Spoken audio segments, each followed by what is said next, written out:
Okay, in this question, we have to find angular momentum. A conical pendulum consists of bob of mass m in motion in a circular path in a horizontal plane as shown in figure. Find angular momentum about C, O and OC. तो तीन point है जिनके about हमें angular momentum find करना है, सी, ओ और फिर इस एक्सिस के अबाउट ओ सी. ओके, तो सबसे पहले हम सी के अबाउट फाइंड करते हैं. पेंडुलम का जो बॉब है वो मोशन में दे रखा मगर डायरेक्शन नहीं दे रखी. तो डायरेक्शन कोई भी ले लो.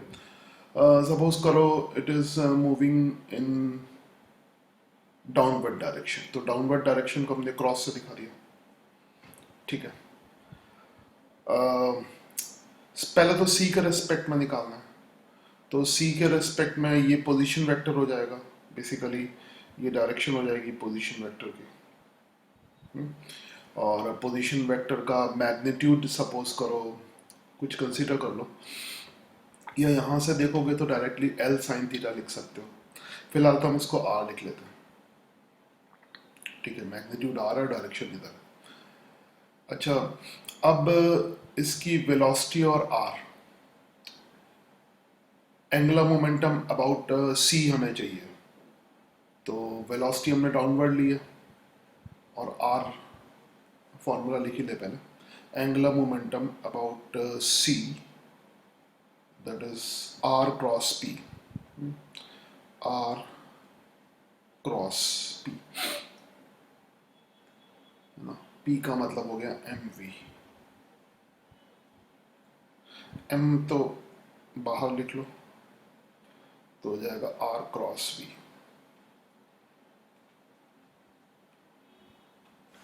वी हमने डाउनवर्ड डायरेक्शन में कंसीडर किया. आर इधर है तो आर क्रॉस वी अपवर्ड. इसका मतलब एंगुलर मोमेंटम अबाउट सी की जो डायरेक्शन हो जाएगी that will be upward. And इसका मैग्नीट्यूड तो आप बड़े आराम से लिख सकते हो, डायरेक्शन मिल गई.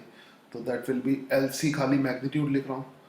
तो एम आर वी और साइन 90 है ना. आर और वी के बीच में एंगल कितना है, 90 डिग्री का. वो दिख ही रहा है डायग्राम. वी नीचे की तरफ है, आर इधर. तो ये एंगुलर मोमेंटम अबाउट सी हो गया.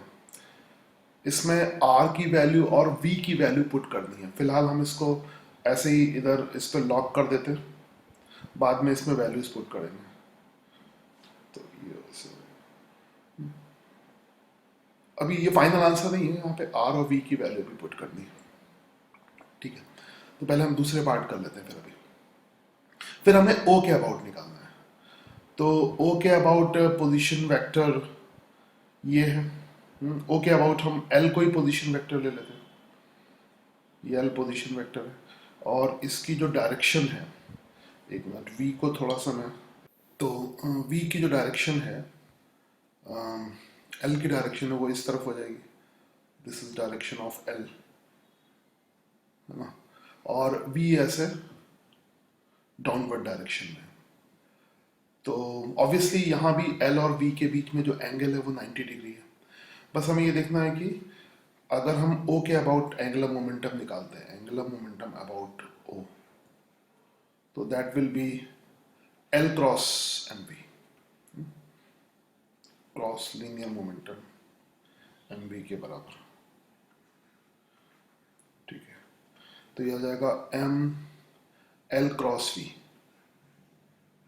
L cross V. So direction यहाँ पे देखना है. तो ये तो एरो डायरेक्शन एल की डायरेक्शन हो गई और वी नीचे की तरफ. तो एल क्रॉस वी इसके परपेंडिकुलर होगा, है ना. इन दोनों वेक्टर्स के परपेंडिकुलर होगा. तो परपेंडिकुलर एल और V is in downward direction. तो एल क्रॉस वी की डायरेक्शन कुछ ऐसे आएगी. तो वो चेक कर लो. That is perpendicular to both, perpendicular to plane of L and V. So ये आएगा एंगुलर मोमेंटम अबाउट ओ. ठीक है, तो बाकी अब इसमें वैल्यू लिख दें.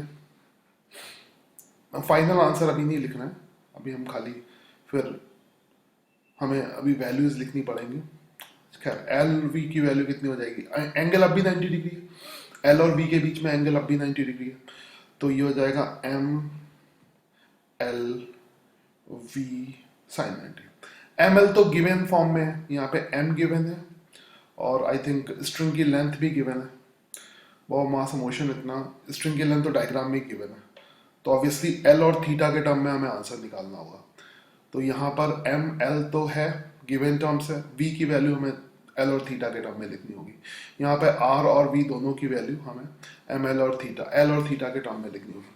फिलहाल ये दूसरा पार्ट हो गया, अभी हम तीसरा पार्ट भी देख लेते हैं इसमें, फिर सारी वैल्यूज इसमें पुट करेंगे।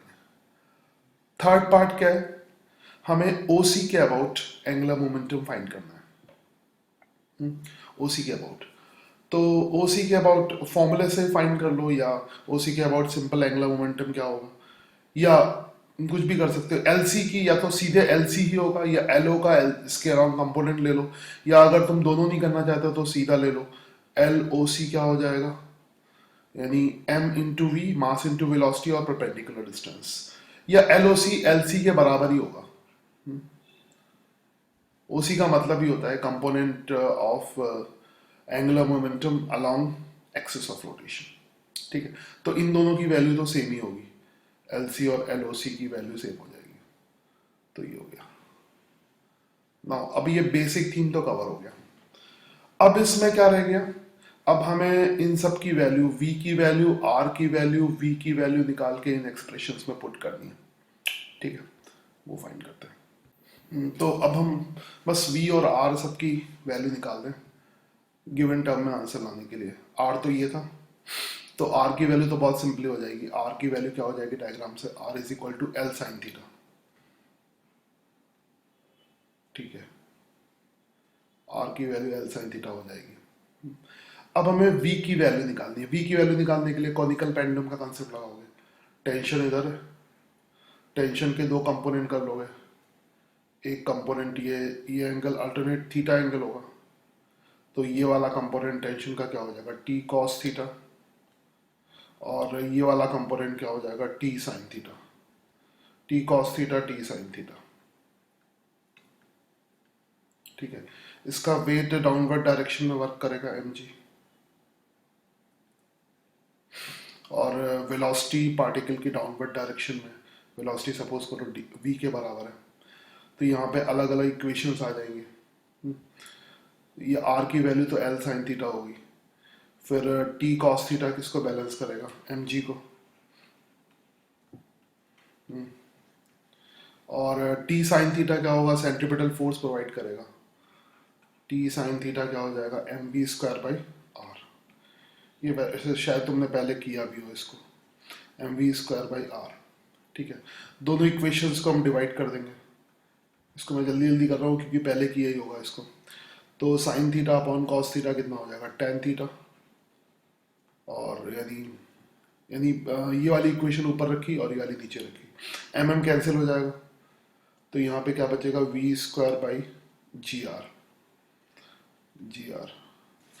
आर की value L sine theta given ही है हमें, यहाँ से आर की value L sine theta put करो, और यहाँ से v की वैल्यू आ जाएगी, तो v की वैल्यू पुट करने, v की वैल्यू निकालने के बाद इस एक्सप्रेशन में पुट कर दो। ठीक है, तो रिमेनिंग पार्ट में प्रैक्टिस के लिए छोड़ देता हूँ, रिमेनिंग पार्ट और आंसर प्रैक्टिस के लिए छोड़ देता हूँ।